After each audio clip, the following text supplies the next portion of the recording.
Halo, selamat siang. Siang-siang. Halo? Oke, sebelumnya perkenalkan nama saya Unggul Haryono, umur 18 tahun, dan thank you buat Bang Timothy, karena Ya. saya di umur 18 tahun nyentuh 100 juta pertama. Oh, Itu luar karena biasa. nonton Bro Tim, saya jualan di TikTok. Oke. Aman kan ya nyebut aplikasi? Aman, aman, Saya aman. bikin konten. Jadi untuk omset 30 hari terakhir di 3 miliar, itu kotor. Oke. Untuk profit bersih per bulan sekitar 126.600.000, itu Barang apa itu? belum dipotong Lu pajak. affiliate gitu atau gimana itu? Iya betul, afiliat. Dan Oke. itu dari 17 tahun, omset ratusan juta, baru sekarang 18 tahun perlahan naik, Oke. miliaran sebulan, dan Oke. net free cash flow-nya itu 126 juta per 30 Oke. hari terakhir. Oke. Untuk pengeluaran, saya 5 juta untuk Berapa diri berapa hari sendiri, terakhir? Sorry. 30 hari terakhir. Oke. Kalau bulan sebelumnya tuh 71 juta, Oke. sebelumnya lagi 40 jutaan, sebelumnya lagi Oke. 30 juta, 20 juta, jadi baru naik-naik. Dan Oke. untuk pengeluaran pribadi 5 juta,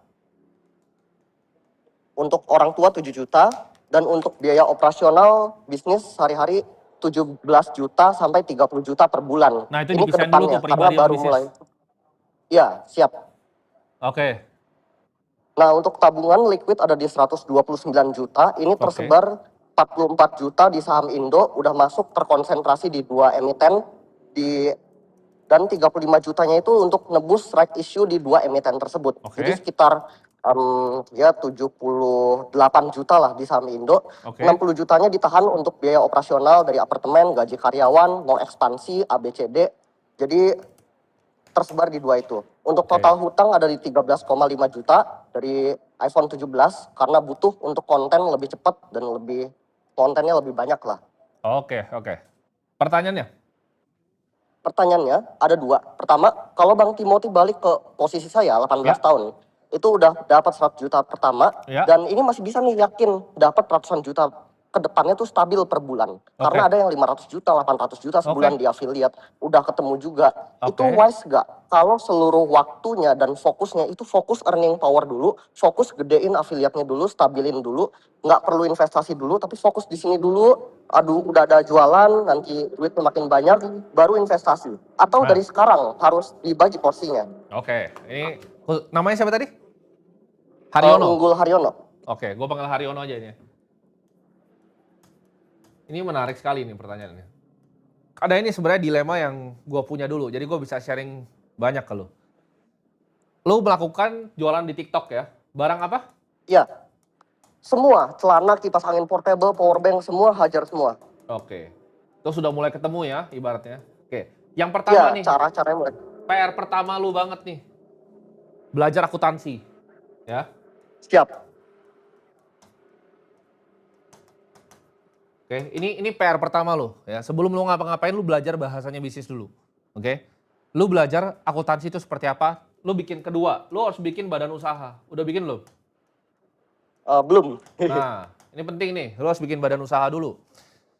Oke, Ketika siap. badan usahanya lu udah bikin, rekeningnya akan terpisah. Jadi semua pendapatan lu itu masuk ke badan usaha. Oke. Jadi nggak boleh tuh kayak tadi lu ngomong kayak ada cost-nya segini buat ini 60 juta di portofolio untuk biaya operasional. Itu kan 60 juta itu bukan uang lu berarti sebenarnya. Itu Iya, kasnya betul. perusahaan. Ya. Iya. Makanya belajar akuntansi. Itu juga kesalahan gue dulu, Oke, karena siap. gue nggak ngerti dulu kayak gitu. Jadi lu pakai semua waktu lu dari pagi sampai malam, sekarang kayak seminggu ke depan lu beresin, lu ngerti akuntansi itu seperti apa. Lu pisah nih, benar-benar pisah nih antara badan usaha lu sama pribadi ya. Nah, gue jawab dulu pertanyaan lu yang terakhir tadi. Pertanyaan terakhir, apakah mendingan fokus 100% di sini dibanding investasi? Jawabannya betul sekali. Lu mending jual semua emiten lu jual semuanya itu. Karena investasi lu tadi di iPhone ya, atau mungkin nanti karyawan ya, atau mungkin konten yang lebih bagus, lebih kreatif, ini yield-nya ini bisa 500% ya nggak? Kalau tadi Iya, bisa betul, 70 betul, juta betul. ya kan ke 120, ini bisa naik ke 200 nih. Ya. 70 ke 200 udah hampir 3 kali, ya nggak? Udah Iya. 280-an% itu kenaikannya. Itu lu nggak bisa cari di emiten manapun. Lu stres nyari emiten 280%. Tapi kalau ini lu bisa ya. Jadi jawabannya yang lu harus lakukan seperti ini ya. Jadi gua gambarin mungkin lebih detail ya Haryono ini. Karena menarik ini. Oke. Lu bikin PT ya kan? PT ABC nih gue contoh misalnya ya. Semua lu masukin sini. Jadi pendapatan lu di sini masukin, ya. Ada pengeluaran. Tadi kan gue udah dengar lu butuh hidup sendiri, lu nggak terlalu banyak gaya, sama lu butuh kasih orang tua kan. Nah, Iya. itu nanti lu masukin di pengeluaran dalam formatnya bentuknya gaji, ya. Jadi lu kayak kerja di perusahaan lu sendiri. Nah, lu gaji sesuai kebutuhan lu aja, misalnya 15 juta. Itu jadi cost dari perusahaan lu sendiri, paham nggak? Oke, siap. Ya, ini kan di sini nanti ada laba bersih ya. Gampangnya gini ya, ini gue kasih yang paling simpel buat anak SD nih. Ketika laba bersih, fungsinya sebuah pebisnis itu adalah namanya melakukan capital allocation. Ya. Ini kalau gue tahu dari umur 18 tahun udah jadi konglomerat gue sekarang. Tapi gue ilmunya telat taunya. Laba bersih ini misalnya, gue kasih contoh kasar ya. Misalnya lu bikin 100 juta nih pendapatan, ya kan? Anggaplah pengeluaran lu semua 50 juta. Lu ada laba bersih 50 juta. Nah ini pertanyaannya kemana? Itu kan. Iya, Yang betul. lu lakukan adalah kan sebenarnya begini. Lu anggap ini perusahaannya level TBK ya, anggap. 50 juta ini yang lu lakukan adalah lu bagi dividen out kan. Kalau ke pribadi lu, habis itu lu beliin saham Ya. lain. Ini paling tidak efisien, ini paling jelek. 50 juta ini harusnya bisa direinvestasikan balik ya untuk dapat yang namanya return on invested capital ROIC. Jadi gimana caranya 50 juta ini bisa muter lagi ke bisnisnya? Jadi lu pengeluaran lu pakai ini aja nih. Gaji nih. Di sini nih 15 juta gitu. Ini lu gaji, lu keluar, lu hidup habisin gitu.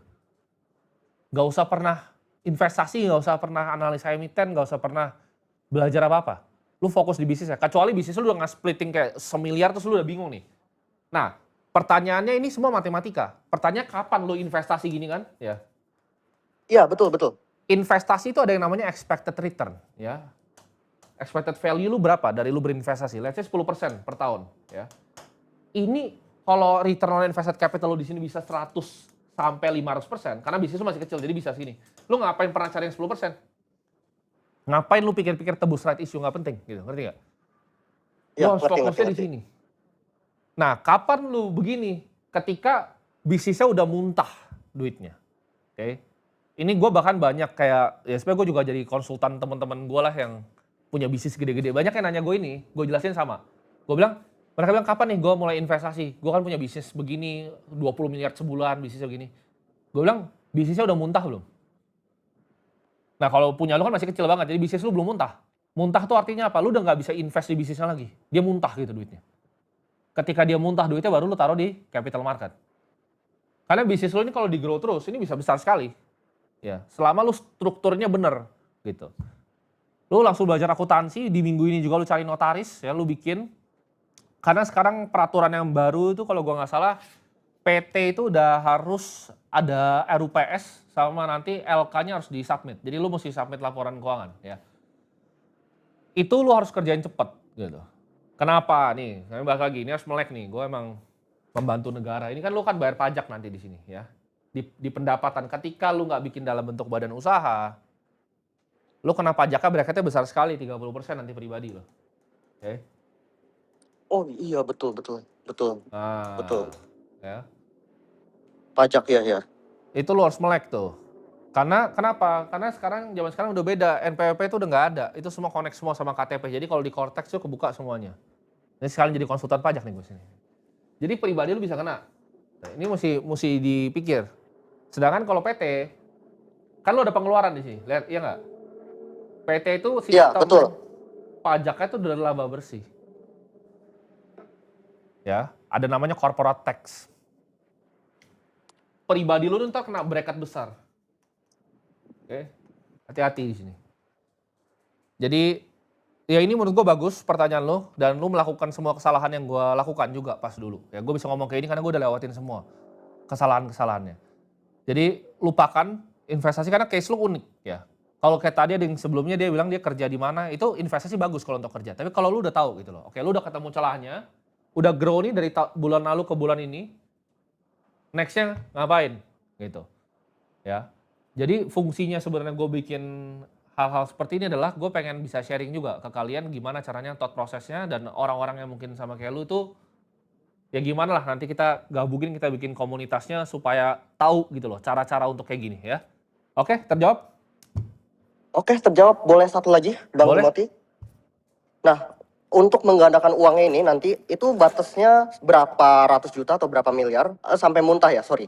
Nah, kalau udah sampai muntah ini baik di kripto atau saham Indo. Karena kalau saham Indo kan itu Sabtu Minggu libur, jam 4 tutup, jam 9 baru buka, tapi kripto kan 24/7. Tapi apakah returnnya itu bisa lebih besar di kripto dan apakah lebih sulit juga? Nah, Dan pertanyaannya kan, lebih wise untuk profil saya gimana? nah, profil kamu adalah seorang pengusaha. Ini gue, oke.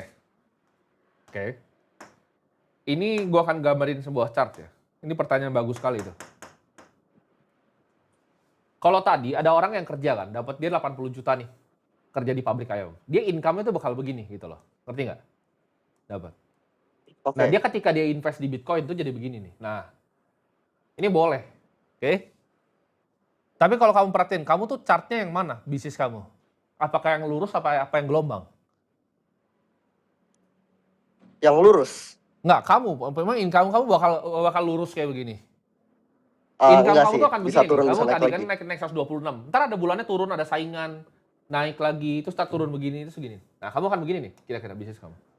Ini kepastian, semua bisnis begini, kecuali kamu Nvidia gitu.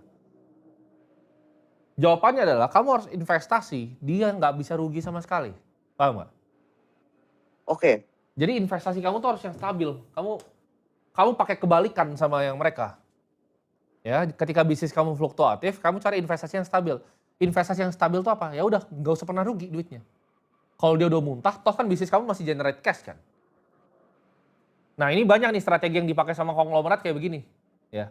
Jadi mereka mau purely safe gitu investmentnya. Dia yang nggak pernah hilang. Nah, kalau gue saran, kalau masih muda kan, yang nggak pernah hilang tuh ya antara dua nih. Gue kalau jadi lu juga gue barbel aja. 50% gue akan taruh di world index. Oke, 50% gue taruh di bond. Cari yang yielding 5,5% dari USD. Udah, hidup lu selesai. Jadi lu puter terus di bisnisnya, muntah duitnya ke sini. Puter terus duitnya, muntah ke sini. Paham? Paham, siap. Jadi nggak usah mikir stock picking, karena itu bukan kerjaan lu masih ada bisnis sebenarnya. Teman-teman gue tuh banyak Iya, yang nanya betul, gitu, betul, kayak, betul. gue beli saham apa? Lu ngapain mikirin nebus right issue gitu loh. Bisnis lu belum 200 juta gitu. Itu dibuang jauh-jauh dari kepala lu. Dibuang jauh-jauh. Oke? Siap, siap, siap. Oke. Thank you banget Bang Timothy. Thank you, thank Mantap. you. Nanti kalau misalnya yang viewernya juga suka, nanti gue akan mungkin ya bikin komunitas lah around ini. Kayak gimana caranya kayak gini, soalnya menurut gue kayak gini nggak banyak yang tahu gitu.